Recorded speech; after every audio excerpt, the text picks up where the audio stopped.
ECU? R. Do you bleed purple and gold? Are you ready to hoist the colors? Hoist the colors! It's time for the most in-depth look into the world of ECU athletics. Welcome to Hoist the Colors with your host, Stephen Igo on 94.3 The Game. Watch the show live on Facebook and at 943thegame.com. Here's Stephen Igo. Welcome in. It is Hoist the Colors on a Tuesday, June 9th edition of the show. If you're tuned in live, we're going a little early today. I'll be on the road the next few days in Baltimore for Mariners-Orioles with my son. So want to hit the road at least at a decent time. So going a little early with the live stream. Of course, if you're listening on radio, 94.3 The Game, that's in our normal 12 noon time slot. And the show will be archived in its normal places: YouTube, Facebook, X, Apple Podcasts, Spotify, IBX Media app. We have you covered on all the platforms with all the discussion. Plenty to get to today. We'll visit with Mike Mullis, get the latest from his perspective on ECU baseball heading into the offseason.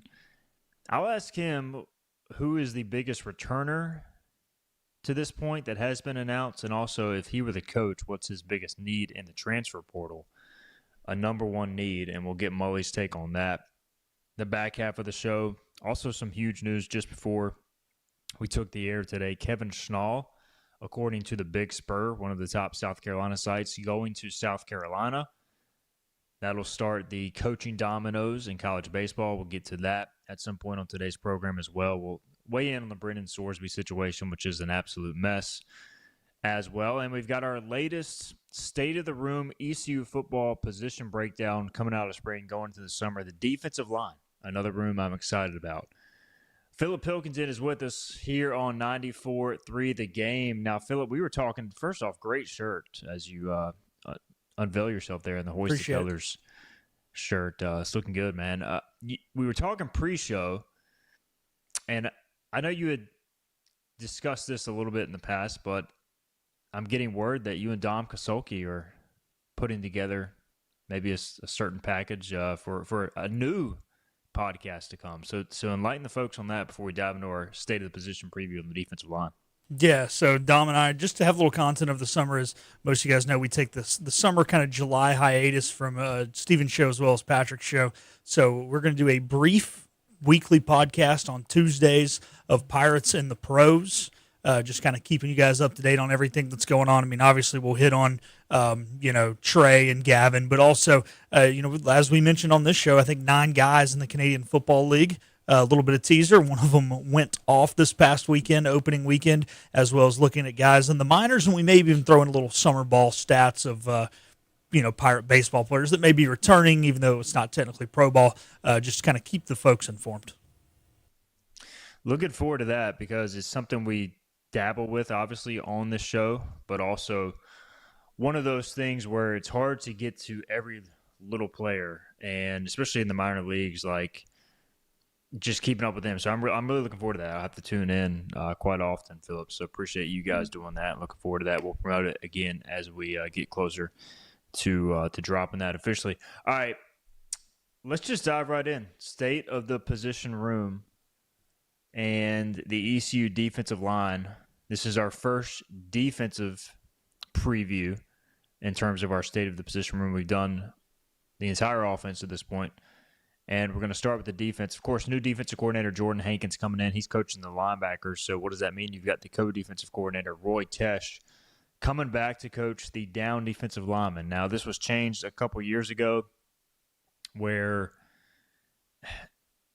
Tesh at first was just coaching the interior line, and then you had Rico Zachary coaching the edge and the defensive ends. Now Tesh is coaching the whole defensive line. Rico Zachary coaching the outside linebackers, which we'll get to later this week. And if you count the defensive ends in this group, which we'll go defensive ends, defensive tackle. We'll hit outside linebackers later. This is a group that has 3 returning starters, at least in terms of snaps. Now, on paper, J.D. Lampley was a returning starter last year. He's moved on, but one of the guys who played more than 400 snaps was Ryan Roseborough. He didn't have a start, but in my mind, he's basically a starter. He's just going to be going out there first. He played starter snaps last year, I should say. So coming back at defensive end, you got Josiah Robinson, who had a breakout year, finally stayed healthy. defensive tackle, Preston Carr. At the other defensive tackle spot, Ryan Roseborough. Like those three guys we felt solid about going into the spring. Still feel really good about them. All three had healthy, productive springs. I thought Roseborough showed a lot of growth. ECU was careful with Josiah Robinson's snap count, as you would expect, because he's a guy who's dealt with multiple injuries. But those three guys, you're talking redshirt senior, redshirt junior. So that's what you want in the trenches, older guys to lead the way. Now, the question going in was, how is the depth going to shake out behind them? And there were a few guys who emerged in the spring at defensive tackle. Get to those in a minute. But another guy who returned that we felt good about was Kieran Davis, a redshirt junior. Played a lot last year behind Josiah. He's back. I expect him to play a lot. You also have redshirt freshman Evan Powell and true freshman Ethan Wilson, who's the nephew of C.J. Wilson and Willie Smith, ECU legends, who also played in the NFL. So defensive end, you feel good about Robinson, Davis for sure, Powell and Wilson in the up-and-coming category. Defensive tackle, again, Carr and Roseborough lead the way. So who's after them? Well, you got a guy by the name of Mullis Parker who played more tight end last year. Now, he's bulked up quite a bit. He's repped at defensive end. He's repped at tackle. He seems to be the next in the lineage of, hey, walk-on, team guy, special teams guy, does it all, and now he's kind of really thriving in his redshirt sophomore season. So I'm expecting Mullis Parker to play in this rotation somewhere. Torrin Brazell is another redshirt sophomore who played mainly in third down packages last year. Third-year player, really explosive, a guy that Roy Tesh is really high on. Brazell and Parker were the names mentioned to me when I talked to Tesh in the spring about who are the next guys at D-tackle, D-line. And then you've got a layer behind them where these next players are trying to prove themselves. Javon Williams, a redshirt sophomore, he would be third in line at one of the D-tackle spots. Don Moody, Josiah Dwyer, two redshirt freshmen. They would potentially compete for that third in line spot. I think ideally here you want, 5 to 6 defensive tackles you feel good about. And I think as of today, ECU feels good about Preston Carr, Roseborough, Torrin Brazell, and Parker. And then at defensive end, obviously you'd like to be 3 deep, but definitely 2 deep. Josiah Robinson, Kieran Davis are 100% in that category. And then Parker can kind of slide back and forth between end and tackle. So as it sits today, I feel good about the first 6, maybe 7 guys, Phillip, of this defensive line. And we've talked about it. The big key is, can you develop that next few guys to where if you lose some guy to injuries, are the next guys going to be able to step up? But the top line here I feel really good about, and that's not a surprise with Roy Tesh coaching the group. It's not a surprise because of the depth that you've had in the past, and you mentioned, guys are returning starters due to snap count. Maybe they weren't necessarily the guys that were always on the field for 1st and 10 on the first play of the game, but now most of these guys were. But so many times throughout the Roy Tesh era, it's like, well, technically the guy who was the starter is gone, but the guy who played 48% of the snaps last year or whatever, he's back. The other guy played 52%. So, the depth that he has always been able to build is the reason that you always seem like you're returning somebody who's played a significant number of snaps. And the depth that he has always built is the reason why we're having this question of, wow, who's going to be the 3 deep at this position right now? So these are great questions to have. It's questions it seems like we have every year. Look, not saying every guy is going to work out, but if he doesn't work out, dare I say it's the player's fault, because the success rate of Roy Tesh, pretty damn high. Free throw percentage high, like really good free throw percentage high. So I'm blaming the player if he doesn't work out. Sorry. That's a fair point. I think, do you look at the guys he's developed? Certainly there. I guess you have to be, maybe in some respects, a certain type of dude to buy into the work ethic and the development phase at defensive tackle, because it's just not an easy position. You're getting leaned on all the time. You're getting pushed around. And in this scheme, it's not the sexiest thing. You're basically asked to, at times get into the backfield and disrupt plays, but also just hold your gaps too. And they do some angling, some stunting, but it's not like as sexy as some of the defensive line groups out there that prioritize rushing the passer. This is more about, hey, you disrupt this so our linebackers can go make plays here, or our nickel can, fit here and make a play. So It's not the sexiest position, but it is something that he knows how to coach. He coaches at a high level. My question is, with Roseboro being a starter this year, Philip, we saw him, remember the fake punt at Temple last year. We saw him get goal line carries. He was a high school running back, 8-man football at JP2. He had back-to-back 2,000-yard seasons. Kind of an amazing story. Can ECU afford to utilize him in those type of roles again in 2026? I get where this question's coming from, Steven, because at the end of the day, you need them where you need them. Early, probably not. If you feel like the depth is there, yes. Come week 5, week 6. Yeah, one play here or there. It's not like you just want to be like, he's now our starting fullback in every goal line situation. No. But think about it. There were always packages with J.D. Lampley. There's been packages with other defensive guys. You even go to the NFL. Remember when the Packers used to use B.J. Raji and the Panthers used to throw passes to Julius Peppers or the Patriots to Mike Vrabel. So, you're not a unicorn if you can do this kind of stuff. You're rare, but you're not one in a billion. So, again, if you trust the depth behind them, yes. If you don't trust the depth behind them, no. For me, with this group, if I had to pick a breakout candidate, just based on what I've heard, seen, Torrin Brazell seems like a guy, just, he's not super flashy in terms of size or anything, but the fact that he was able to get on the field in a deep defensive line room last year as a redshirt freshman, the fact that Roy Tesh brought up his name as a guy who looks ready to take that next step, I would pick him kind of as a defensive tackle, ready to step up, third-year player. I'm keeping an eye on this redshirt freshman class. I like all these guys out of high school. Evan Powell is a brother of Anthony Smith. He was committed to West Virginia. West Virginia let him go because Rich Rod came in and wanted to bring in a bunch of transfers. He signed with ECU, good size, 6'4", 250, defensive end. Does he get into the rotation? And then these two young defensive tackles, Dominic Moody and Josiah Dwyer, they both look the part, especially Dwyer, and it just comes down to consistency and execution of the scheme. I just want to see one or two of those guys be able to enter the rotation this year, get some snaps, and kind of keep this development train going. ECU didn't really add any transfers on the defensive front because they believed in Roy Tesh's development, but also some of these young guys. They want to give them a shot to play and have a chance to develop themselves. They also have a true freshman in the room, Kelton Smith. He'll probably redshirt. He's like 6'3", 6'4", 300 plus. He is a monster human being, but needs to develop. Last year, Josiah Robinson, he had 5 sacks, and I would expect, if I had to pick a name to lead your sacks here along down defensive lineman, I would go Josiah Robinson. Do you think he goes over or under 5 sacks in 2026?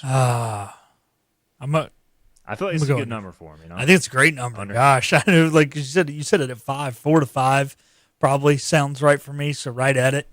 Like you said, they're never going to be upset if you're making a tackle, especially in the backfield. But just the scheme and the way that it is more set up to take on blocks. Now, of course, pass defense is obviously different, but still, the internal pressure is just not how it's built. This is not, the Rams, Aaron Donald type scheme. So I'm saying the 4 to 5 area, so I'm going to go under. Yeah, I think it's right on that borderline. I think the other thing with Josiah is he was able to stay healthy last year for the first time in a while. Can he do that again? I think he should be careful with his reps, and I wouldn't be surprised to see him and Kieran Davis both reach that 5-sack barometer. But when we get to our outside linebacker preview later this week, then it'll be more interesting to see. We saw Kendrick DeJour take over the Military Bowl on a handful of snaps. So what can he do for an encore? What can Julian Davis do? All right, there's state of the position room, ECU defensive line, another group I just feel solid about. I don't know if there's an all-conference guy in the group, but I trust the development. I trust Roy Tesh, and I ultimately trust this defense, this defensive staff, this scheme.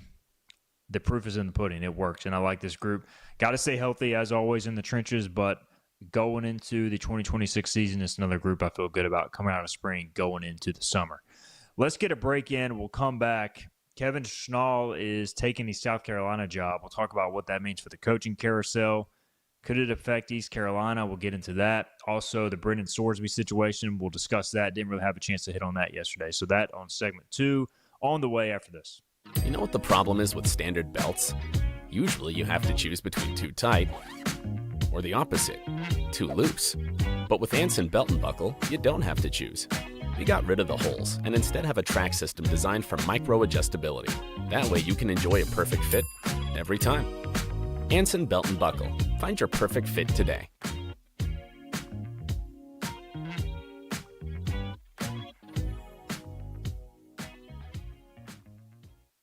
Healthwise Pharmacy rounds the bases with all of your infusion, retail, compounding, and medical equipment needs. Locally owned and operated by pharmacist Marcy Parker, Healthwise has grown to be your most trusted provider for infusion services. Currently providing in-home or on-site infusions in North Carolina, South Carolina, and Virginia.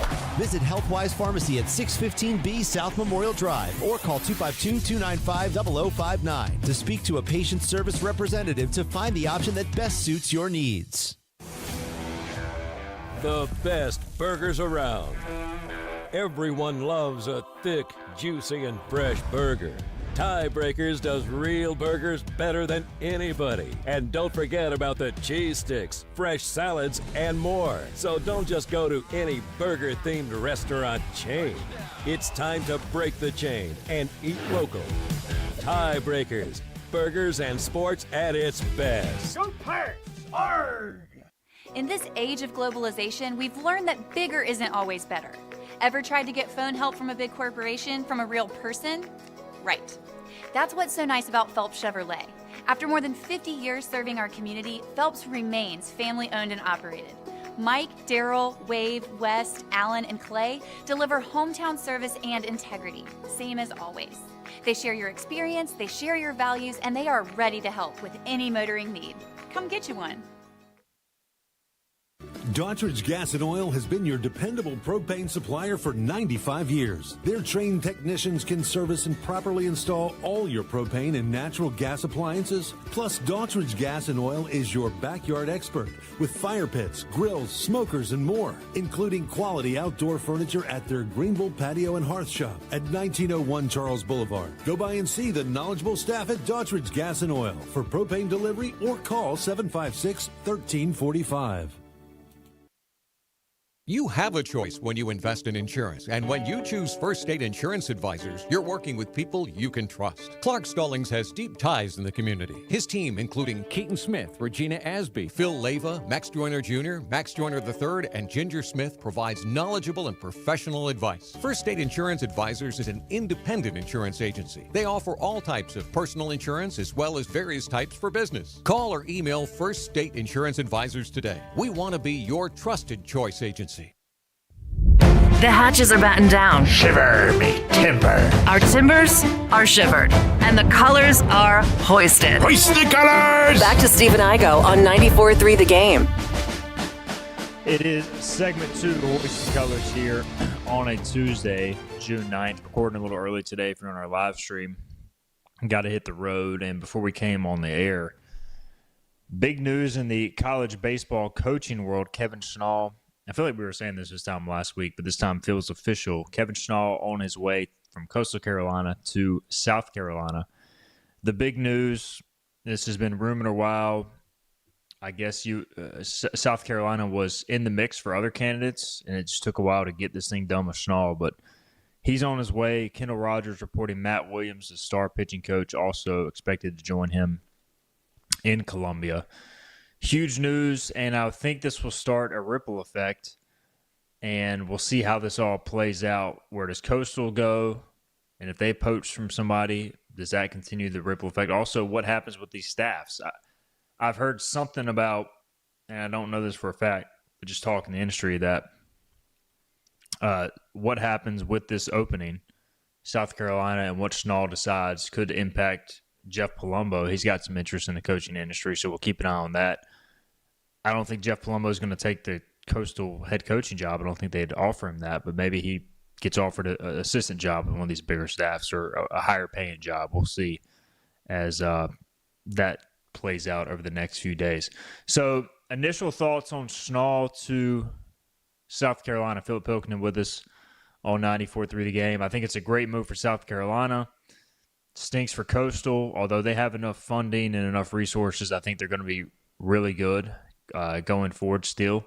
But Schnall obviously took them to the national championship game last year, and they're a top-tier program. But your thoughts on this news, Philip?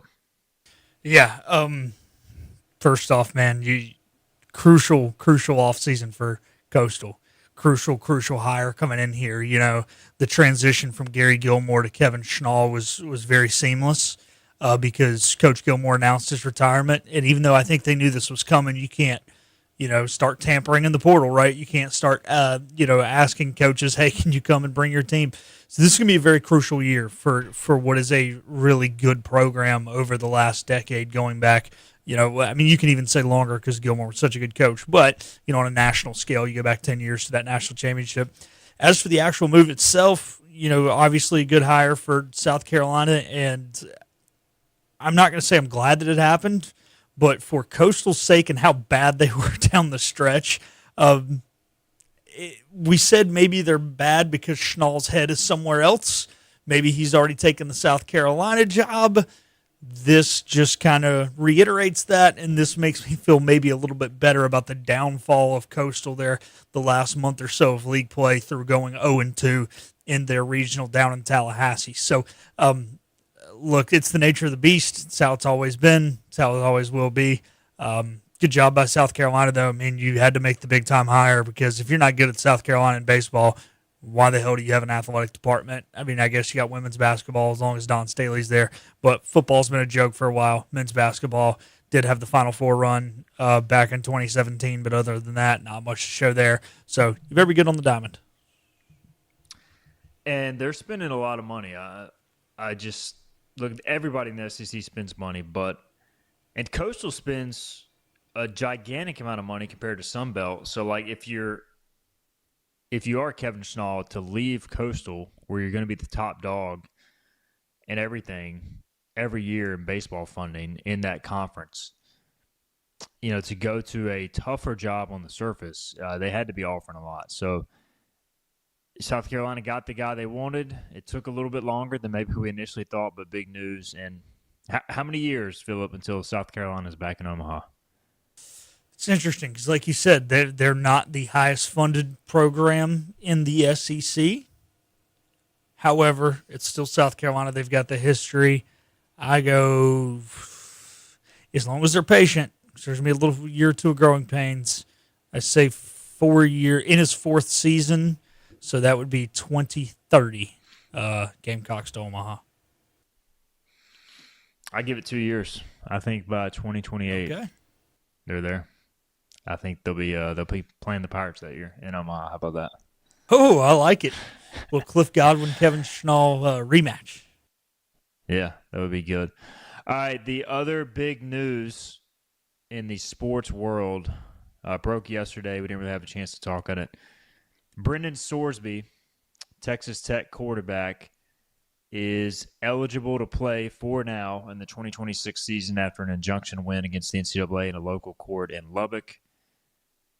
I've often said, Philip, I'm not shocked by anything in college athletics anymore, but this one did shock me because the guy bet on his own team a lot of times with a lot of money across multiple stops, had serious issues, an NCAA rule, hard and fast rule that we've always been told, A, you can't bet, but 100% A, you can't bet on your own team. This guy clearly broke the rules. Under no circumstances should he be allowed to play, and yet he still wins an injunction case to play college football. And it's just like what are we even doing anymore, man? What are we doing? This basically just says, hey, do what you want. You can win any sort of thing in court. Maybe it has to be a local court where all the judges have some tie to the institution, but at the same time, it's honestly it's despicable, man. And this is nothing against Brendan Sorsby, the person, but it's more about the rule. And if you break the rules, the clear and obvious rules, and you still get to overcome that to play football, then we're just all wasting our time, and it's just a giant joke. Yeah. I mean, what more is there to say? I know. You got to remember, Stephen, not just players, but employees of the athletic department of universities are not supposed to be allowed to place any bets, not only on college sports, but any professional sports that is an NCAA-sponsored sport. Therefore, they can pretty much bet on UFC and NASCAR, and that's it. At one time, they were trying to make it, and I don't know if this passed, where they could no longer bet on horse racing because equestrian was a college sport, even though it is totally different people on the horses, and the horses are trained different. Because I have a friend, not going to say his name, but a former ECU employee that is now at a different school who, he was like, I can't bet, can't be a part of any money bracket pools, not allowed to do it. He goes, but the one thing I can do is horse racing. And then he was upset when they were doing this because that was kind of his one thing that he kind of got to do for fun on the side because he didn't want to get in trouble. And now there was a potential for him getting in trouble. So if your everyday employees of whatever sport can't even bet on pro freaking European soccer, where none of the guys who were on those teams played any NCAA, Division I soccer, if they can't do that, why in the hell can a starting quarterback bet on a college football game? I mean, I feel like I'm losing IQ points by the second reading off what I'm reading off because it's how stupid it is. I mean, gosh, the NCAA should be embarrassed to show their face in private, let alone public. I'd be embarrassed to, fall asleep by myself at night if I was them. So here are my questions. I've done some reading on this, and still there's not a lot of clarity on it. Can the NCAA still come out and – because obviously this was a court ruling. He still has to serve the 2-game suspension, which I don't know who they open with. I'm sure it's nobody good. But can the NCAA say, hey, even if he is eligible to play per the court,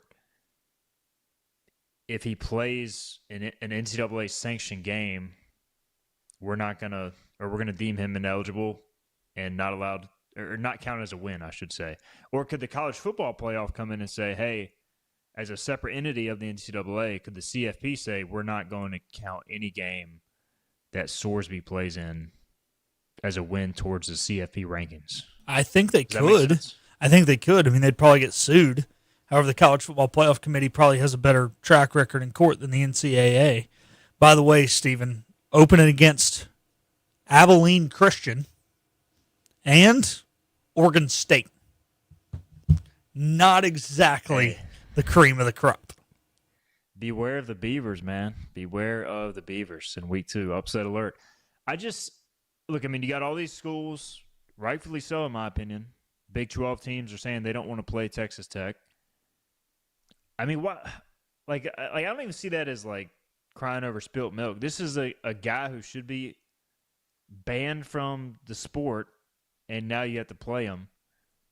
It's wrong. You get teams from the Big 12 who are saying they don't want to play Texas Tech. You got SEC and Big 10 schools that are banning Texas Tech in light of this ruling, playing Texas Tech in all sports, not just football. They're just done. It's just fast. I don't know if we've ever seen anything quite like this in college athletics. And it's crazy, man. If you're the Big 12 schools, I don't blame you. Now, the TV executives, they're going to want the games to be played because they don't want to lose the money and the eyeballs of Texas Tech, BYU, or Texas Tech, Utah, whatever the proposed matchup is. But I wouldn't want to play them. This is a disaster. Well, I credit the schools. If you're going to allow people to break rules, they shouldn't have to play the games. I wish schools would now do it with schools who tamper, schools that break any rules that are clearly, being looked at the other way. Say, hey, you know what? We follow the rules. We're playing by the integrity of the game, and anybody who doesn't, we refuse to play them. We'll happily show up, line up, hope to win, and accept a loss if a team is playing by the rules and we lose fair and square. But we don't want to be cheated. And if you're going to let them cheat, just let everybody cheat. Just let's no cap on NIL. Let's let tampering happen. Let's let anybody bet on themselves, bet against themselves, and throw games. To hell with it. Why not just let it be the wild, wild west? Who cares? The NCAA has officially filed a notice of appeal in the Brendan Sorsby case. It's described as an accelerated appeal made to the Court of Appeals for the 7th District of Texas. And the other sketchy thing is they scheduled the the dates right after the college football playoff national championship game to revisit this case in Lubbock, by the way, which is like the most laughable thing in the world. So the crazy thing is this was originally filed in Fort Worth, but there were no judges in Fort Worth that could see it. And there was only one in Lubbock that could. Like, come on.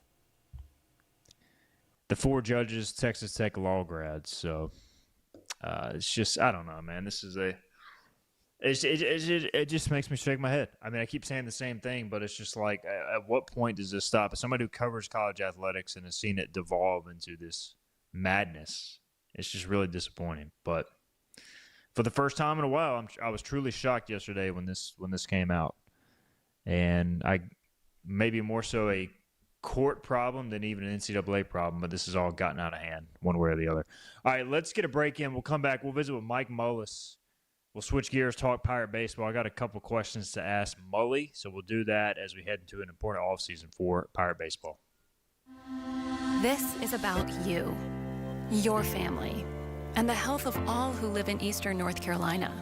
This is about the transformation of a health system into something more powerful and more human, about creating new ways to treat disease and keep you well. This is about ECU Health, which is to say, it's really all about you. ECU Health. Minds, hearts, purpose. You have a choice when you invest in insurance, and when you choose First State Insurance Advisors, you're working with people you can trust. Clark Stallings has deep ties in the community. His team, including Keaton Smith, Regina Asby, Phil Leyva, Max Joyner Jr., Max Joyner III, and Ginger Smith, provides knowledgeable and professional advice. First State Insurance Advisors is an independent insurance agency. They offer all types of personal insurance as well as various types for business. Call or email First State Insurance Advisors today. We want to be your trusted choice agency. Acre Station Meat Farm, along with Lane Angus Beef, bring you farm to fork beef. Stock your freezers now with affordable beef boxes, just in time for the grilling season. Farm to fork beef brings quality local beef to your family. From your traditional butcher shop, Acre Station Meat Farm. Come on down to Acre Station Meat Farm and find out why we're #1 in fresh cuts and friendly service. Acre Station Meat Farm, Highway 32 North, Pinetown. In Eastern North Carolina, people appreciate things that are straightforward, honest, and dependable. For decades, our team has focused on cutting through insurance complexity for the communities we serve. And now, we're bringing that same mindset to our name. We're Flatlands Insurance Group, a simpler name that reflects the same local team, the same values, and the same commitment to the great communities we feel blessed to be a part of. Flatlands Insurance Group, your whole world is covered.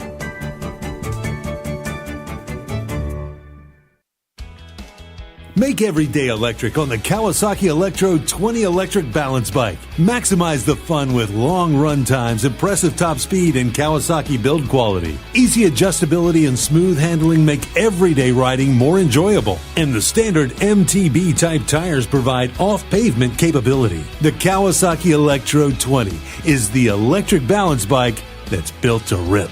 Go to Ron Ayers Motorsports, Memorial Drive north of the airport, Greenville. Your confidence makes everything look good. You see the world in vivid color, not black and white. Swing through your neighborhood Fantastic Sam's Cut in Color and let our experienced stylists take you from everyday to extraordinary. Fantastic Sam's hair salons are locally owned and operated. Our full-service salons are conveniently located in Goldsboro, Kinston, Greenville, New Bern, Jacksonville, and Calabash. Stop in today at Fantastic Sam's, where the possibilities are endless. Well, that's enough of that. You're back to Hoist the Colors with Steve and Igo on 94.3 The Game. All right, welcome back in. Segment 3 here, Hoist the Colors on a Tuesday. Talking a little bit of everything. We talked ECU football earlier. We talked about some of the big news. The coaching industry in college baseball a minute ago, along with Brendan Sorsby. We may hit some of that with the Mike Mullis, the Coastal situation with Kevin Schnall moving on. We welcome in now Mike Mullis, ECU baseball color analyst during the season. He joins us now for a postseason chat. I'll tell you what, Mully, let's lead with the Schnall news. We've kind of heard about this for a while, but it took, for whatever reason, a while to get to the finish line, Mully. And your thoughts on Kevin Schnall making the jump from Coastal to South Carolina and the potential ripple effects of that with college baseball? Yeah, man. Kind of conversation as recently as yesterday afternoon was that the two sides were like really, really close on this thing, and really what it was coming down to was length of contract. And so, from what I understand, Coach Snall was asking for 5 years, so that's a pretty healthy investment from South Carolina. But that's kind of what it came down to. So it'll be interesting to see when it comes out if that's what he indeed got. And you got to look at it, man, is this year for the Gamecocks, this upcoming season is a write-off, right? I mean, they've had nobody in place. They've lost, the vast majority of a mediocre at best team anyway. And so recruiting to fill the cupboards for this campaign, again, I think it's probably what the merit of the 5 years is. I think a 4-year deal would have been not out of the question for a guy like Schnall going to a program that's had the ups and downs that South Carolina's had recently. So, you got to give him that write-off year. Hopefully the administration will come out ahead of it and say, hey, this is on us. We wanted to make sure we kind of got the right guy, give them the song and dance, and say, hey, be patient. This next year is going to be a rebuild, and then we'll go from there. The interesting part about that is how do you, 34-man roster, do you bring a bunch of guys in that are one-year guys and know that, they won't be there? I don't know. It'll be tough. But I think he's the right guy, man. I think it's who South Carolina wanted all along, and now we sit back and see what happens at Coastal, and there's kind of some the jungle drums are banging that maybe Chris Lemonis, former coach at Mississippi State, who actually lives in the area and has been hanging around the program kind of since it looked like Schnall may be leaving. It looks like he may be a front runner. A couple other names being bounced around, but, man, I'm going to tell you, Lemonis, a guy who's had success in Omaha, is a name that makes a lot of sense.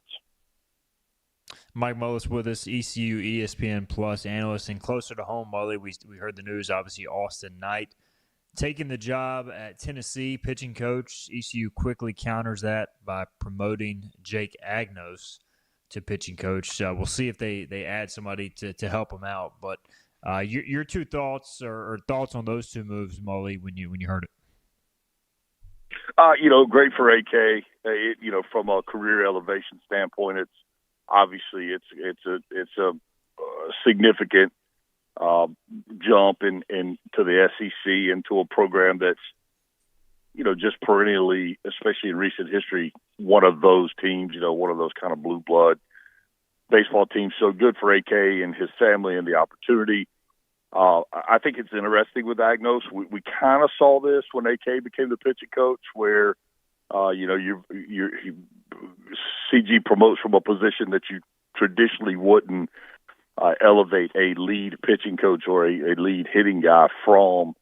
Agnos coming from a GA spot, if I'm not mistaken, as the title that he carried. But a guy that's very capable, understands the development piece from the pro side. A guy that's a Pirate, and so could they have opened that thing up and gone out into the marketplace and see what kind of applicants they could have gotten? Sure, I don't know that in today's marketplace how the finances would have worked to bring in somebody with a ton of pedigree as the pitching guy at East Carolina. And you don't have to look any further than last year bringing Jake Gotro in.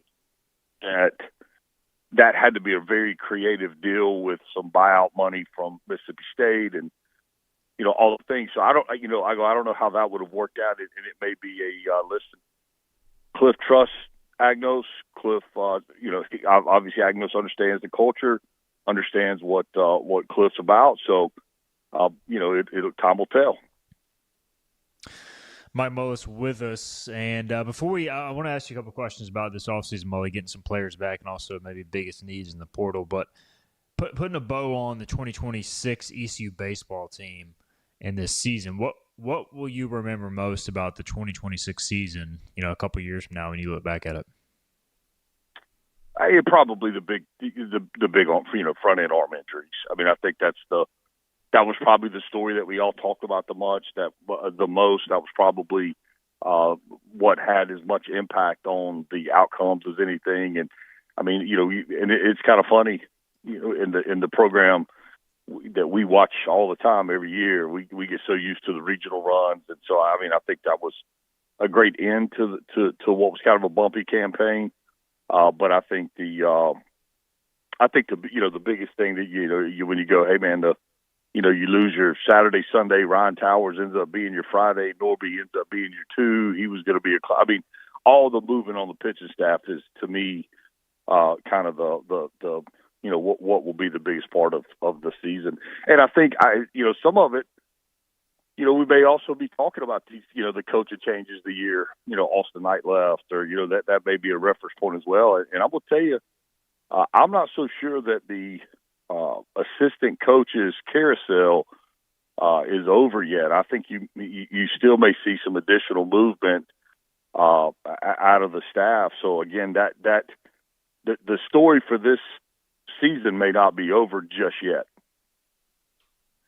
That is a fair point, and hearing the same, we'll see what happens with Palumbo and Gautreau for sure in these coming days. All right, Mully, 15 players. Chance Hall announced this morning that he'll be back next season as well. The run-it-back thing, look, it's a thing, even though I don't think any of us really like it, but also at least it gives us some clarity on who's back and maybe who isn't. There's been 15 players to announce the return. Who's the 1 or 2 most important, in your opinion, that have already decided to run it back for ECU baseball in 2027? I got to think about that one for a second, buddy. I mean, obviously, it's super easy to default to Linehan and Burris, right? I mean, in that kind of where it feels like everything starts. I think it's interesting that Ryan Towers coming back because he did participate in the senior day stuff that was basically saying he was going to be gone. So I think that's huge. I mean, it's been, that's a kind of a glue piece and something you start looking at the pitching staff kind of being built around him coming back. I'd have to say those guys are the ones right now that kind of stand out. Yeah, when you look at the pitchers coming back, Mully, it's interesting. Obviously, Towers was probably your most consistent arm down the stretch. And, you look at Antolik, Weber. Antolik dealt with the hip. Weber, from my understanding, Mully at last check was set to get the internal brace procedure. And if he does that, they expect to have him available for next year. Jake Hunter, Towers went through the same thing, but it's not a slam dunk. It's just interesting. Jenkins is coming back. I wouldn't expect him to pitch next year based off his surgery, but we'll see in time. But you have so many guys who dealt with health issues, but obviously, like if Antolik's healthy, he's got legit stuff. We know what Towers can do. We know Weber could be a first-round pick in a couple of years. So, like, if you're the staff and if you're Jake Agnos, how do you balance all that, with this offseason going into next year, kind of the unknown there? Well, you know what, man? The one thing that East Carolina baseball has never been accused of is having too many healthy arms. So I think, you bring them in, and then by the time the season rolls around, we'll see who's still standing and who's come out of nowhere, and and kind of what the staff looks like then, as opposed to what it's going to seemingly look like in August on paper. But I think another couple key guys. I mean, Ethan Rose played a big part out of the pen. It'll be interesting to see, does a Charlie Hoagland, another the left-handed freshman, where do they go with him? Was he a guy that saw the amount of work he got solely based off of necessity? It kind of feels that way. So it'll be interesting to see what his role is coming back. And so I don't. Again, I don't know. It seems like just the curse of the East Carolina pitching staff as far as from a health standpoint. So yeah, it'll be interesting to see where it all shakes out as this thing kicks off, into January and then ultimately rolling into February next year. All right, I'm putting you on the spot again here, Mully, but let's say I'm giving you 6 figures to go out in the transfer market and buy one position or a pitcher or position player, anybody you want that can make an impact. What position are you picking? Oh, but that's not on the spot. I think everybody that watches would say, we really would like to have a marquee shortstop. It's just the question becomes, what does that look like? And again, I get a little frustrated at times with the conversation about money in baseball because yes, it certainly has impact, but we've also seen where money has been an epic failure at the highest level of the game with, again, some of those blue blood programs that spent all the money in the world and had no success. I just feel like that shortstop position, if it has to be addressed by a great freshman player that doesn't get an opportunity to necessarily go in and be a significant contributor at the SEC level, that may be a 28, 29, 30th guy on one of those rosters. Let's bring him in here, let him play. Let's ride with understanding that, and again, the fan base will have to buy in on this because, it can be vocal. But let's understand that, it's a freshman out there. We've seen freshmen have great success in this program. I just feel like that shortstop position is one. That's that glue spot. And when you look out last year and again, going into the season, after watching the fall, I really liked the defensive ability of Matt Lashley, but it just never kind of seemed to gel, he never fit the mold. It just didn't feel, I think, very similar to Austin Irby, just a guy that didn't feel like he was, fit the mold as a Pirate, so to speak, unlike Linehan. And obviously when Burris came in, it was a no-brainer. So I would love to see that shortstop position addressed fairly aggressively. All right, final few things with Mike Mullis here. MLB draft coming up July 11th, Mully, which is after the portal closes. And we were just running the numbers on the Bucks on the Pond podcast last night. It's tough to build a roster in any sport now, but college baseball with the roster limits, the portal, the draft, I don't really know how these coaches do it. You don't really know who you're going to lose coming in from the freshman class. Portal guys could also be drafted in some situations. You're trying to figure out who to cut, get your numbers right. It's just seems like a giant juggling act. Just from your conversations with people in the industry, how tough is this time of year deciding on those spots, those decisions?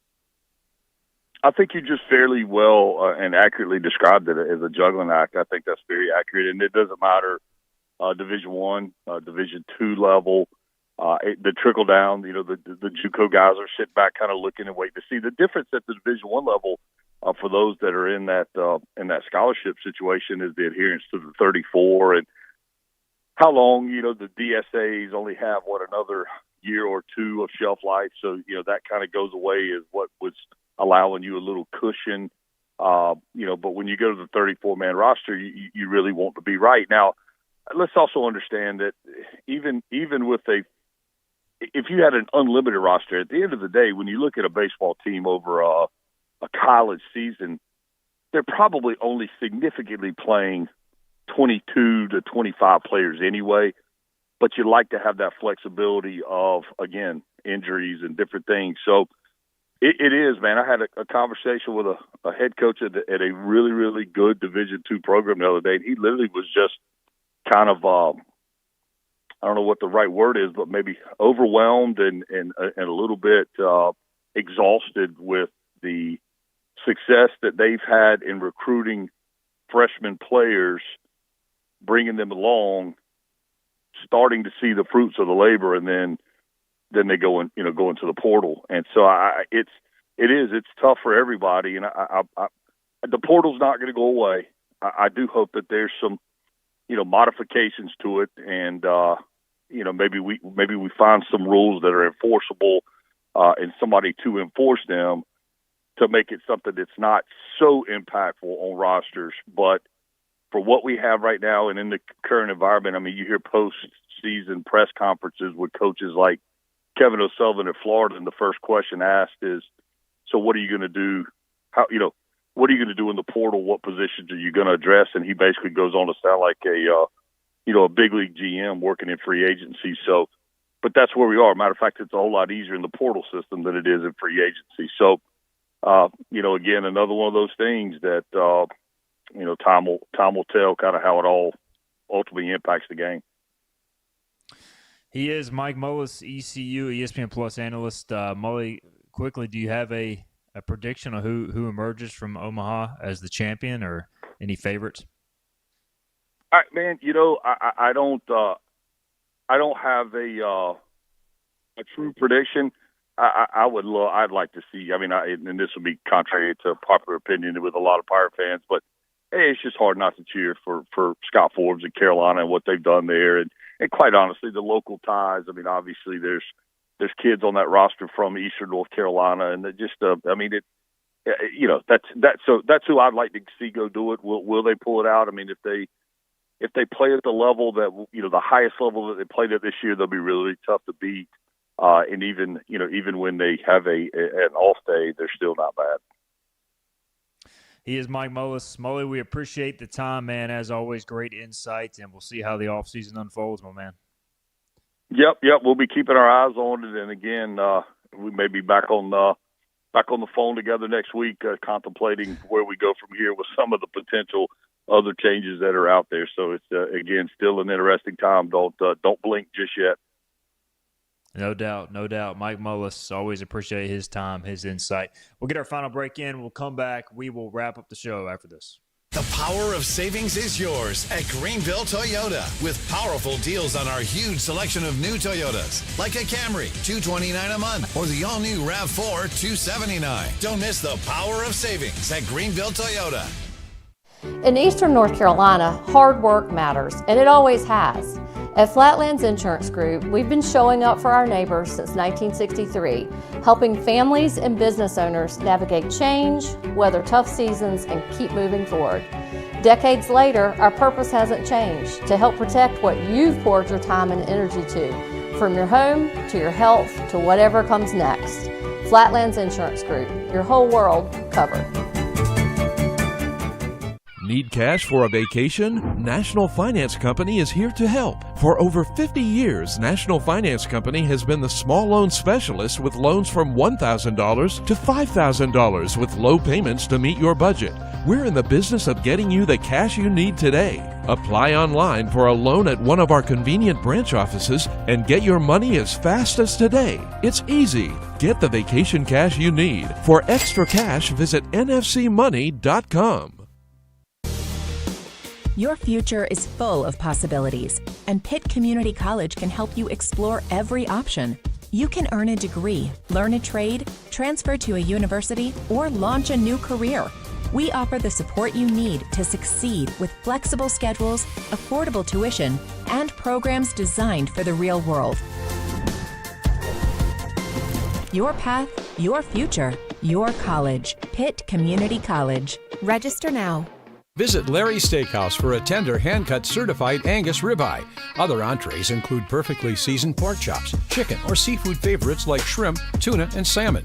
Complement your meal with Larry's fresh 20-plus item salad bar, or enjoy it as an all-you-can-eat entree. Daily rotating favorites include meatloaf, chicken pastry, hamburger steak, spaghetti, pork chops, and more, all complemented with your favorite country sides. Whether it's for lunch, dinner, or our Sunday brunch, remember to support and eat local. Larry's Steakhouse. The hunting and fishing event of the summer comes to the Greenville Convention Center, July 11th and 12th, bringing together the best hunting and fishing vendors, outfitters, and fishing experts, all under one roof. Special free events, including a mountain trout pond, indoor archery range, offshore fishing experience, interactive duck blind, and free seminars. Don't miss it. The Mid-Atlantic Hunting and Fishing Expo is July 11th and 12th. With new Toyota trucks from $259 a month, you've got the power of savings at Greenville Toyota. Drive Tacoma's $259 a month or Tundra's only $399 a month at Greenville Toyota, where our volume saves you money. Everything you need to know in the world of ECU athletics. This is Hoist the Colors with Stephen Igo on 94.3 The Game. Final segment here, final minute or two of the show. Philip Coker's with us. We've got a new basketball roster, Philip. Brand new, hot off the press. Jay Shane Woodard, number 0. Always feels weird to say that. Sion Medley, number 1. Guard, transfer from Kent State. Bryson Blaine will wear number 2. To transfer from Charleston Southern. Dahi Quinn, number 3. Trevor Best, number 4. Ashton McCullough, number 5. Draylon Creasy, the freshman, number 7. Caden Cooper will wear 11. Transfer from Louisiana Tech. Jordan Buchanan will rock 12. Kasim Watson, transfer from UTEP, will wear 13. Maxim Klitschko, the freshman from Ukraine, will wear 17. Matthew Hinton will wear 24. Yeah, the transfer from the junior college race. Eli Delorier is back, still in number 33. And then Brian Little, a freshman post player, will wear 34. So are you excited for some hoops, man? I am. Hey, we've talked about it on this show, man. It's don't want to wish football season away or even the end of college baseball, but I think it's one of the more complete rosters we've had. So, yeah, man. All right, so I'm going to Mariners-Orioles. I'll be broadcasting from one of the Hyatt places near the Inner Harbor tomorrow with my 4-year-old son in the hotel room. So just be prepared for that. We will go live again at 10 a.m. tomorrow, and then, of course, it'll be archived and broadcast at 12 noon on 94.3 The Game, as always. But tomorrow's show could be a little interesting, Philip. I'm just warning you. Be ready to hit the dump button if needed. Yeah, well, dump button. What does he have a mouth? May be mad. Oh, okay, fair enough. I was going to say, I've never heard Slater say those kinds of things. But, yeah, I mean, the good thing is is it me and James Gilio on tomorrow? The plan is James. He gave me one of those, I should be good, which I'm hoping that means he is good. Otherwise, it may be just me, you, and Slater. Okay. I was about to say, well, I can fill time. But especially if I've got James, if you need to step away, I'm sure James and I can host a 1-hour radio show. We got a little experience. We'll get it done. We'll try to dive more into the state of the baseball roster tomorrow, go position by position, how it's looking to the portal needs, all that good stuff. Appreciate everybody for tuning in. We'll be back Wednesday. We'll see you on Hoist the Colors.